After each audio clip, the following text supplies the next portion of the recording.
Cristina Uriarte es comisionada. Cristina Uriarte hartuko dugu orain zientzia, teknologia eta berrikuntzarako komisionatua. Uriarte kimika zientzien doktorea da eta Eusko Jaurlaritzako hezkuntza, hizkuntza politika eta kultura sailburu ohia. Jarduerak dira euskal gizartearen erronka nagusiei erantzuteko eta haiek bultzatzea da Cristina Uriarteren eginkizuna. La conferencia que vamos a escuchar se titula Entzungo dugun hitzaldia izenburua hauxe da Euskadiren etorkizunari aurre egiten ikerketa eta berrikuntzaren bide aldatzailea. Un fuerte aplauso.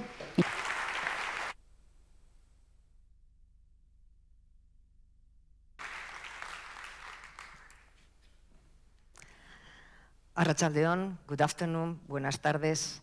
Benetan, Buenas tardes. da hemen zuekin egotea. Ezagutzaren aldeko pasioa piztu nahi duen festival honetan. Niretzat opari bada, eta benetan diotzuet.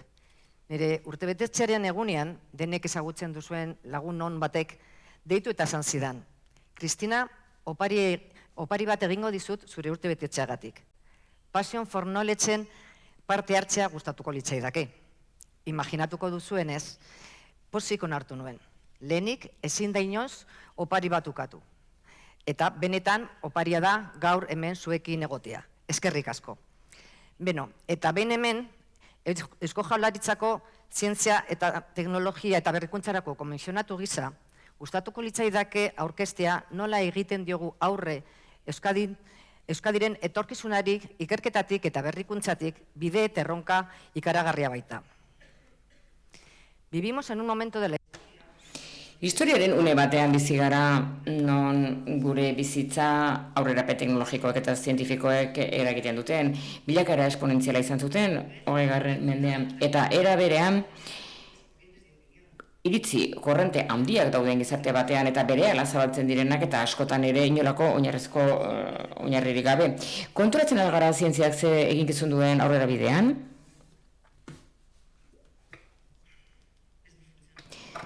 Orain, barkatu.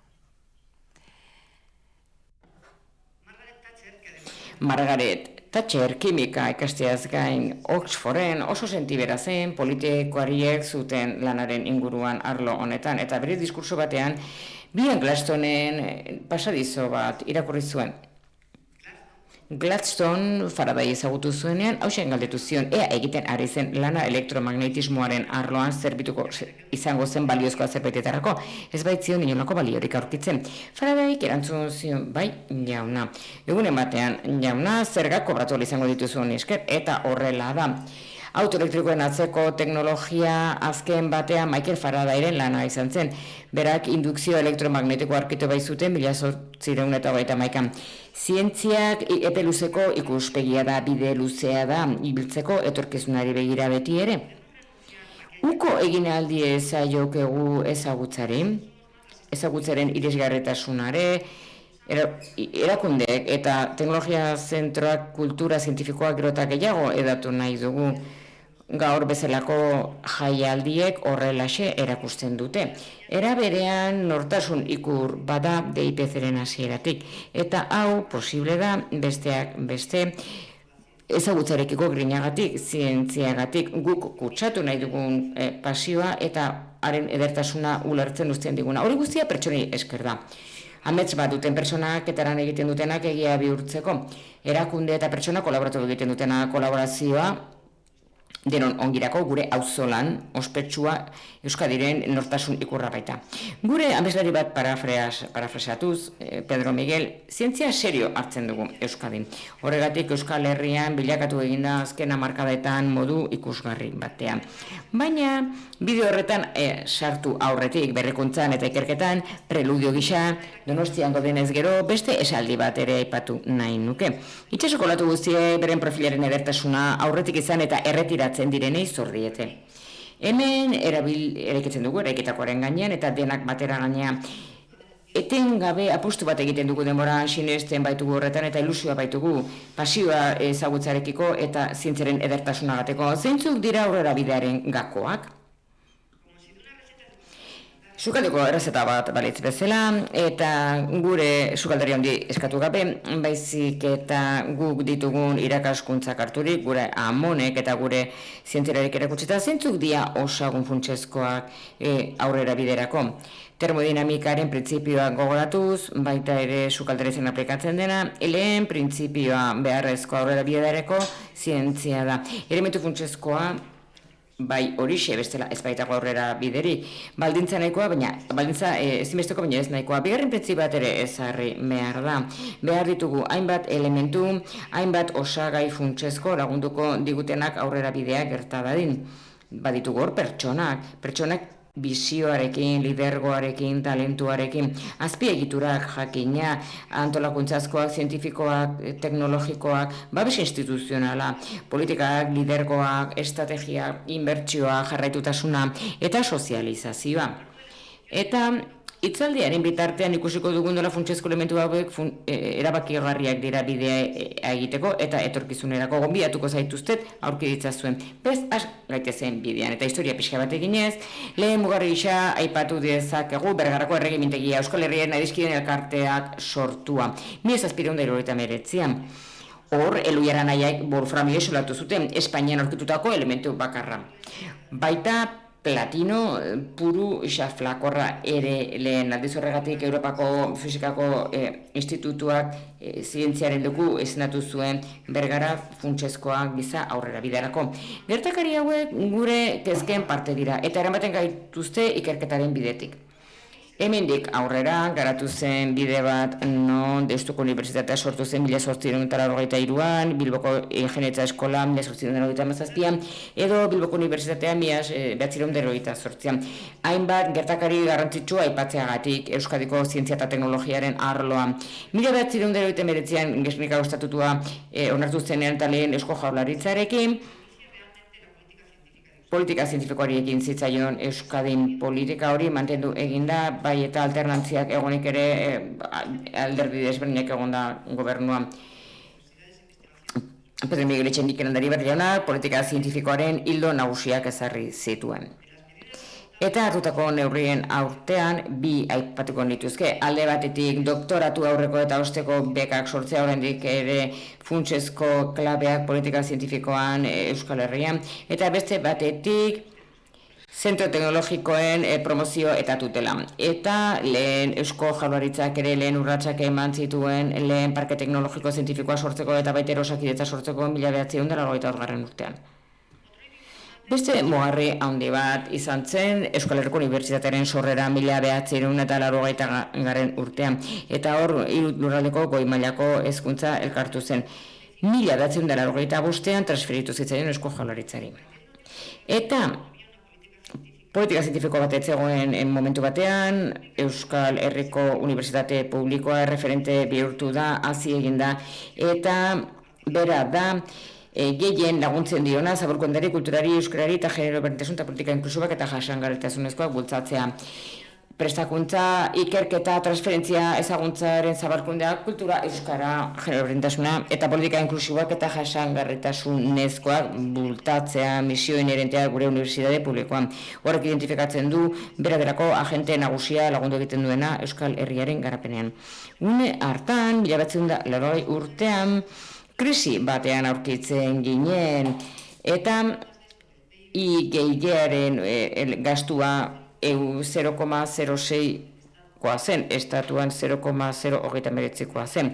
Eta Eusko Jaurlaritza berria sortu zenean, birregituratze industrial handiarekin zitzaion eta baita ere, berrikuntza eta teknologia politika berriak ezarri ziren adostasun politiko handiarekin. Eta une hau ezarri dezakegu zientzia eta teknologiaren garapen goren gisa, gaur egun eraman gaituena, bikaintasun polo izatea. Eta betare kalifikatu gaituzte teknologia garapenaren altuko eskualde Europa barruan. Ibilbide honetan identifikatu daitezke bi aldi diferente. 1980 eta 1986 artean politika hauek eskaintzan oinarritzen ziren. Euskal Autonomia Erkidegoaren berregiturak eta ekonomiko eta sozialetik sortzen den ekonomia berriaren oinarriak eta azpiegiturak finkatu ziren. Azpiegitura teknologikoak garatu ziren, baita ere parke teknologikoak sortatu ziren, eta sinergiak eragile desberdinen artean baita ere zentro teknologikoak sortu ziren. Elementu funtsezkoak eta berezgarriak lehen aldi honetan. Beharrezkoa da esatea politika teknologikoa eta zientifikoak bide argiki berezia daudenak. Lehenengoa ehun produktiboan oinarritua, industria sailak lideratua eta bigarrenak hezkuntza departamentuak bideratua eta oinarrizko ikerketan oinarritzen dena. Jarduerak doaz ikertzaileak prestatzera eta ikerketa sustatzera ere bai. Aurrera eginez, 80. hamarkadaren amaieran, politika kombinatu bat izan zen eskaria eta eskaintzaren artean eta elementu berezgarriak aldi honetan hauek dira zientzia teknologia plana eta baita ere 2001 eta 2000 zientzia, teknologia eta berrikuntza plana. Hurbildu egin ziren politika teknologikoa eta berrikuntza eta baita ere zientzia eta berrikuntzaren politikak. 1997an zientzia teknologiaren sarea sortu zen. Gaur egun berrikuntza eta zientziaren partea eta unibertsitate teknologia sortzen zituen eta programa teknologikoa jarri ziren martxan eta baita ere oinarrizko ikerketak. Naiz eta legea etzen 2004 arte onartu Eusko Jaurlaritzak ordenazio unibertsitarioaren bitartez 1998an bultzatu egin zituen lehen finantzaketa politikak helburuak erabiliz eta horrekin lehen plan unibertsitarioa sortu zen Euskal Herriko Unibertsitatean 2000 eta 2003 unibertsitate plana. Behin sistema unibertsitarioen plana onartuz unibertsitate planei ekin zitzaien unibertsitate sistema abian jartzeko. Tresna bat bildu egin zituenak lerro estrategikoak eta finantzak aldekoak. Era berean, 2000 urteen hasieran lehen ikerketa zentro kolaboratiboak sortu ziren innovazio teknologikoa bultzatzeko Euskal Herri mailan. Zik biogune sortu zen 2003an, gaur egun aitortua bikaintasun zentro gisa eta zik biomagune. Eta azpimarratu behar da ere, DIPC-aren sorrera 1989 urtea aitzindaria ikerketa zentroak sortzeko orduan bikaintasun arloan Euskal Herrian. Kolaborazio publiko eta pribatuan oinarrituz, interakzio aberasgarria du Euskal Herriko Unibertsitate Publikoarekin. 2008an aitortu egin zen bikaintasun Seberotxoa zentro gisa. Zer ekarri du DIPC zientziaren euskal sistemarentzat?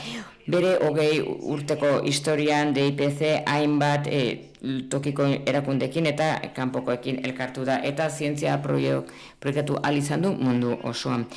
Funtsezkoa da ze elementu traktorea izan duen DIPC, zientzia, teknologia eta berrikuntza arloan. Bere produzio teknologikoak Euskadiren 6% suposatzen du. DIPC konprometituta dago bikaintasun zientifikoarekin. Erakarri egiten ditu oso kualifikatuta dauden ikertzaileak baita ere handi nahi dutenak eta grina dutenak bere lanarekiko. Adibidez, Pasio Fonoletxen antolakuntza hau. Hau da, zuek hemen izan da, horrekin bakarrik merezi du. Zientibrenerrek esan zuen bezala, aurrera bidea, zientzian, teknika berrien, aurkikuntza berrien eta ideia berrien esku dago segurenez ordena horretan. Brennerrei interesatzen arazoak konpontzea eta zientzia horrela ulertzea. Zientzia eta teknologiaren arteko harremana intimo baita eta binorabideetan funtzionatzen du. Zientzia eta teknologiara eta sarri gehiago ere alderantziz. Ze teknologia ezin bestekoa da zientzia sortu ahal izateko. 2000 urteen erdil aldetik aurrera, izendatzaile komun bat egon zen orientazio zuzenago bat emaitzak lortzeko. 2010ko zientzia eta teknologia planak apostu egiten du Europan gisa Euskadi erreferentzia izan da den 2007 martxan jarri izan, 2007-2010 unibertsitate planalen plan integrala gure sisteman bere txertatzea bultzatzeko goi mailako unibertsitate eremuan Europa mailan. Baina badago mugarri garrantzitsuak Iker Baskeren sorrera. Iker Baske Zientzierako Fundazioa. 2007an sortu zen. Ikerketa zientifikoa bultzatzeko Euskadin eta zientziaren sistema indartzeko Euskadin. Bere funtsezko eginkizuna da bikaintasuneko langileak sortzea, baita ere eszelentzia zentroak sortzearen 16 urte hauetan Iker Baske bihurtu da erreferente bat zientzialariak erakartzeko orduan eta bikaintasun zientifikoa bultzatzeko bidean. Eusko Jaurlaritzak Iker Baskeren bitartez 9 ikerketa zentroen sarea sustatu du. Urteko 12 milioitik gorako finantzaketa dute. Ikastetxe horietako 4 bikaintasun akreditazioak lortu dituzte Severo Otxoa eta Maria de Maeztu. Beste ezaugarri bat da bikaintasuna bultzatzea. Iker Baskek ikertzaileak eskuratu, mantendu eta errekrutatzea du. Lerrokatuta daudenak Euskadiren lehentasunekin IGIgen, baina era berean erretornoa eta erretentzioa, hau da gure ikertzaileak zaintzea da helburu funtsezkoa. Eta hori guztia modu orekatu batean. Hortik aurrera, hortik dator bere 3D modelua edo eredua. Gaur egun 355 ikertzaile ditugu zientzia eta teknologia eta berrikuntzaren euskal sarean. Eragile guztiak ikertzaile hauek har ditzakete Iker Basketik beren lana egin ahal izateko, baita ere IGG enpresa sareak. Balantze bat eginik Iker Baskek ekarri du 16 urtean. Iker Baskek lortu du erretorno ekonomikoa 355 milioikoa Euskaditik kanpo. Hau da, Iker Baskek eta bere ikertzaileek lortzen dute 2 euroko erretornoa inbertitutako euro bakoitzeko.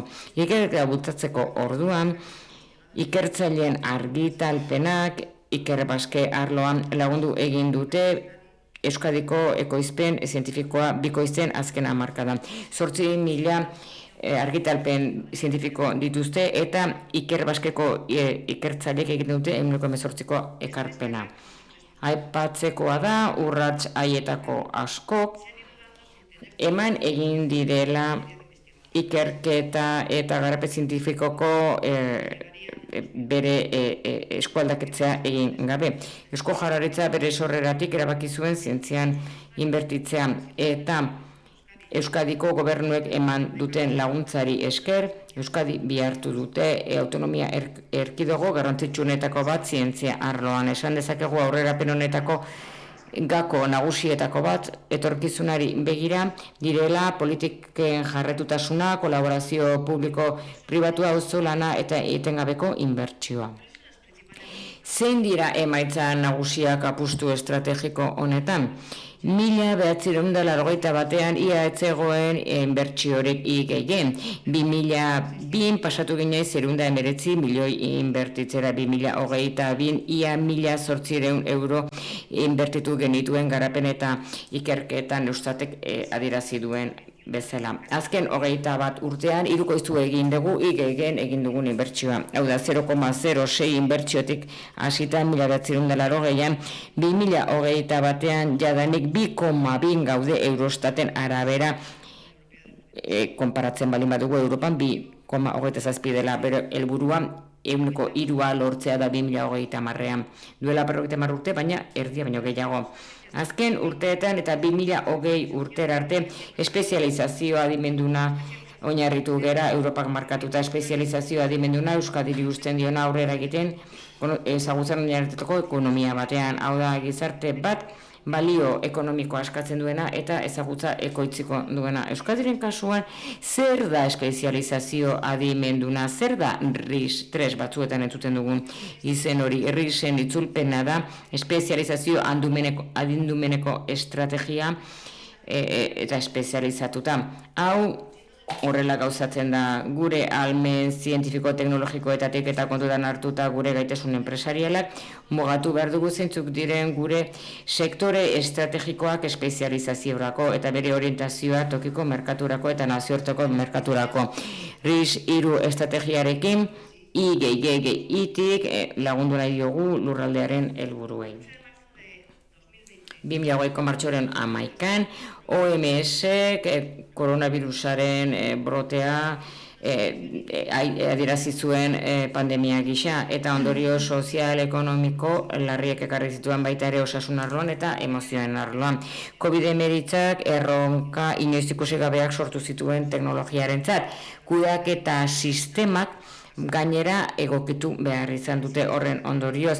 Ezaugarri horiek zituen pandemia honek lankidetza bultzatu behar izan dute, ikerketan eta teknologian eta nazioarteko lankidetza noski.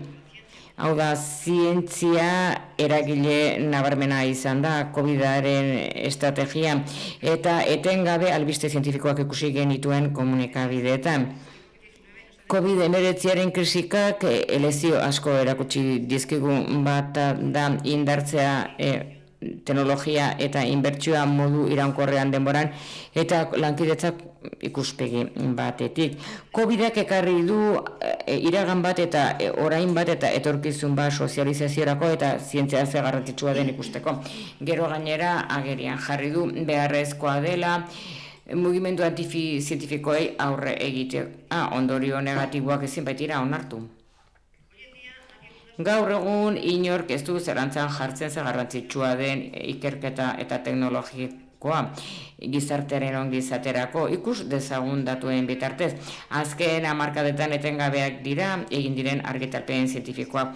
Erakusten dutena ze harremana dagoen ikerketa eta zientifikaren eta aberastasunaren artean. Hau da, nazioen aberastasunaren artean zer dagoen. Zehazki grafiko honetan ikusezakegu korrelazio positiboa dagoela IGG inbertsioen eta aberastasun ekonomikoaren artean per capita BPG-ren terminoetan neurtuta Eurostatetik Europar Batasuneko herrialde multzo zabal baterako datuekin. Gure ibilbidean datozen urteetan hauxe izango dugu. Zientzia, teknologia eta berrikuntza plana Euskadi 2030 ZTBP. Horrela modu partekatuan erekiko dugu etorkizuna. Ikuspegia da Euskadi izatea Europa mailan aurreratuenetakoa berrikuntzan 2030 urtean eta bizi maila altua izanik eta baita kalitatea enpleguan.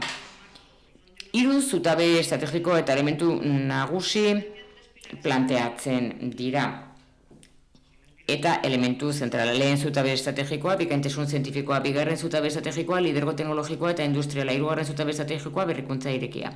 Eta noski elementu nagusi bat, talentua. 4 elementu horiek ezinbestekoak dira eta modu bateratuan eta errekatuan lagundu behar dute ZTBP 2030an ezarritako ikuspegia lortzen. Ikerketaren emaitza sozial eta ekonomiko bihur daitezen.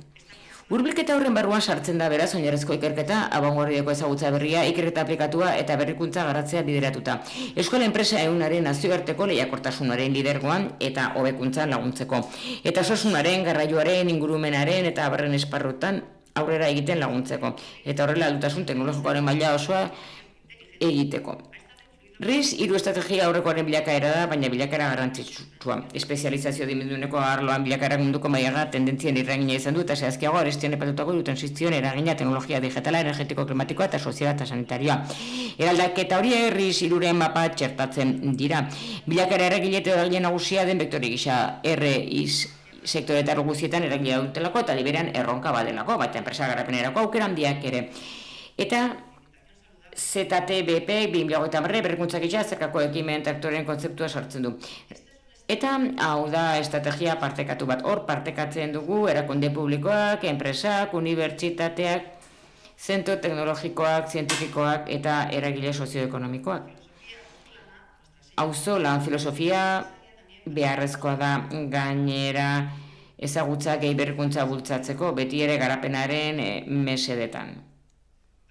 Eta estrategia aukeratu ahal izateko plan honetan eta aurrera egiten jarraitzeko osagai bat falta zaigu, elementu funtsezko bat. Hau da, baliabide ekonomikoak. Duela, unetxe bat ikusi, baliabide publiko eta pribateen mobilizazioaren bilakari dagokionez ikusiko dugu ze bilakara izan duen. Tasera esan dugun bezala, babes instituzionala funtsezkoa da. Plan honetan, Eusko Jaurlaritza konpromiso bat hartu du batez beste 6% handitzeko finantzaketa 2030 urtera arte. Baliabide publiko eta pribatuak mobilizatzeari dagokionez, eta kontuan izan da aurre ikuspenak egin zirela pandemia garaian, ikusten dugu 1648 horiek lortu direla 2021 urtean. Eta bestalde esaten Eurostaten arabera, ikerkuntza eta berrikuntza 1.800 milioira iritsi da. Beraz, hor badago benetako babes bat eta benetako konpromiso bat aurrera bide ekonomikoaren bide horretan. Marko horretan, hasierako lan horretatik, azken urtetako ekimenetatik abiatuta, ikus dezakegu Eusko Jaurlaritzak sustatu duen politika zientifikoak bi lerro nagusi dituela. Eta harago doa bikaintasun zientifikoaren bide horretan. Alde batetik, gaitasunak sustatzea edo talentua eta ezagutza sortzea eta transferentzia estrategiko bat egitea. Gure herrialdean talentu zientifikoa ez dugu ezagutzen, irakasleak aurkitu behar du hori eta gidatu egin behar du. Hori, zioen Santiago Roman Cajalek irakasle batek grina sustatu behar du, edo larezi behar die ikaslei. Eta berak bazekien zientzia zela aspergarria. Berak divulgatu nahi izan zuen eta denen gana iristea.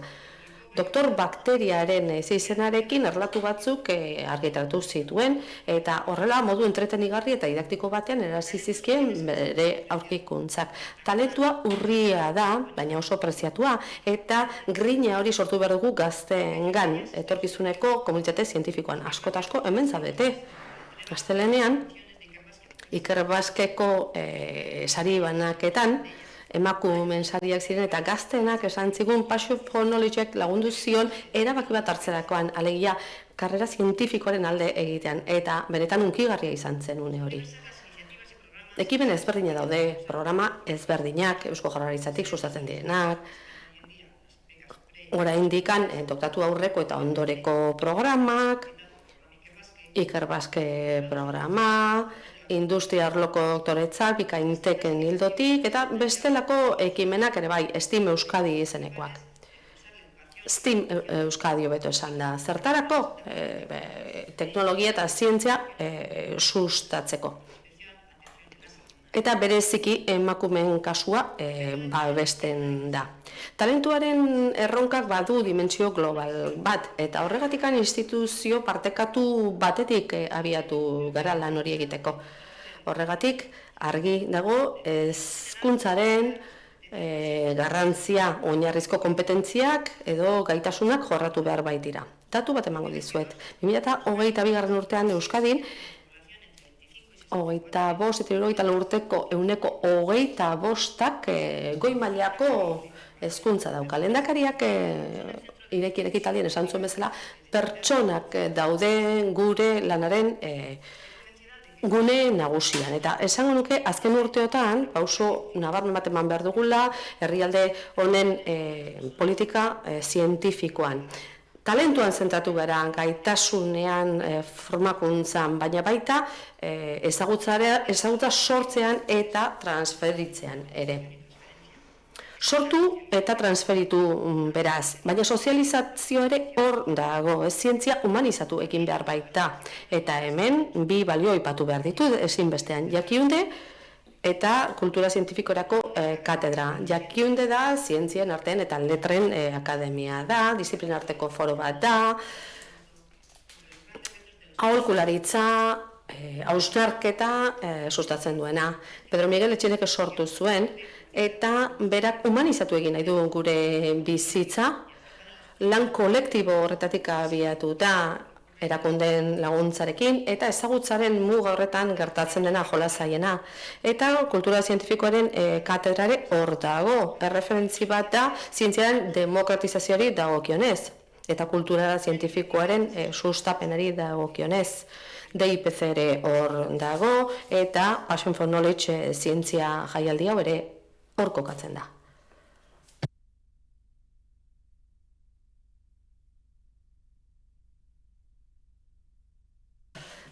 Etorkizuna bira bada hor inflexio puntu bat, ikur 20-30 estrategia.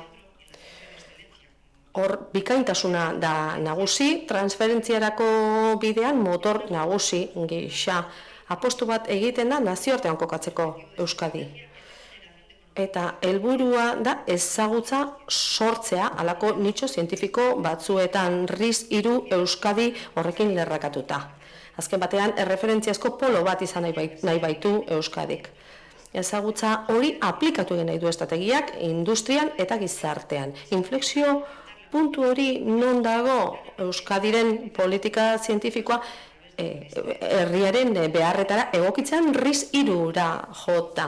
Impactu zientifiko, teknologiko eta enpresarial bat izan dezan.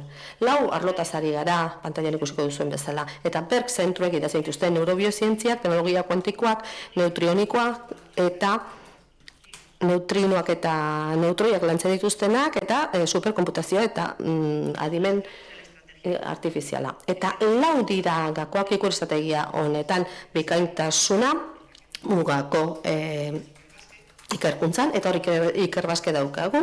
Azpiegitura zientifiko bereziak sortzea, kriben mikroskopioa, adibidez, Europako hegoaldean aurreratuena da, lagin biologikoekin lan egingo duna, adibidez COVID-19 kasuan, hortik txertuak etorriko baitira, 3. gakoa.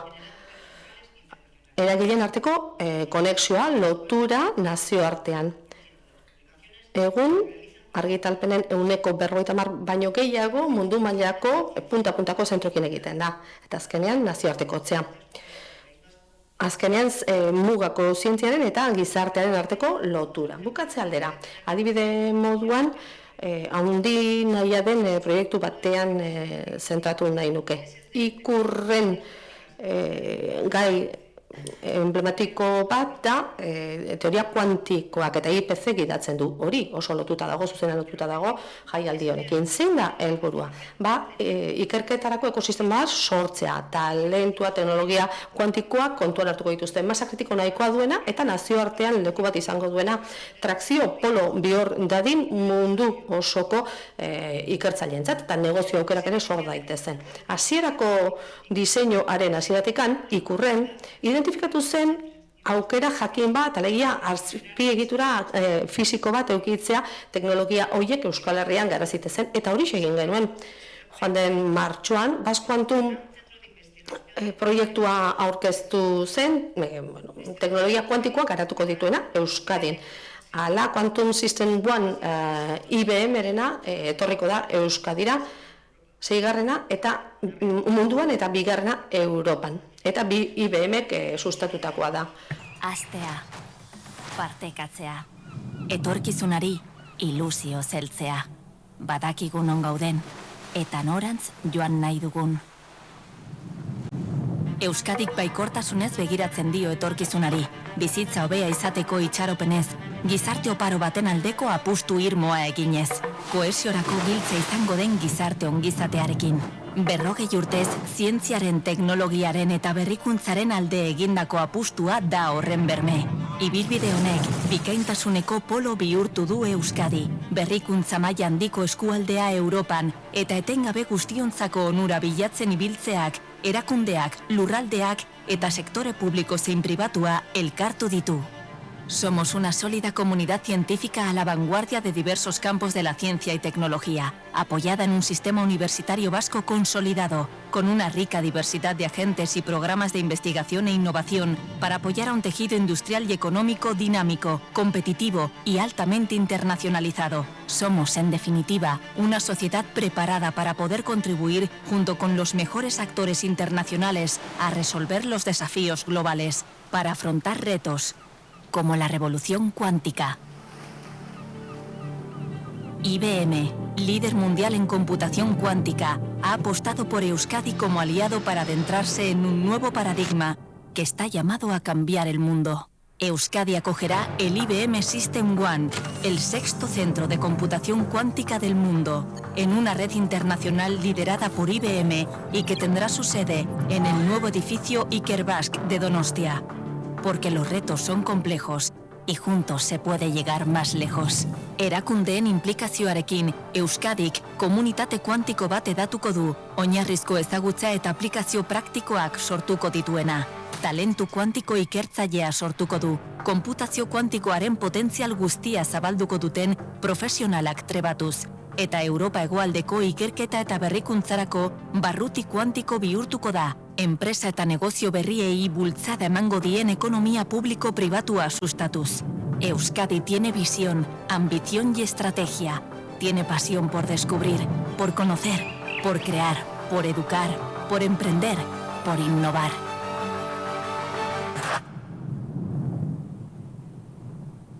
Euskadi es Basque Quantum. Como han visto, Ikusi duzuen bezala, gure bilbide luze horretan, 2023 bitartean zutabe sendoak eraiki ditugu.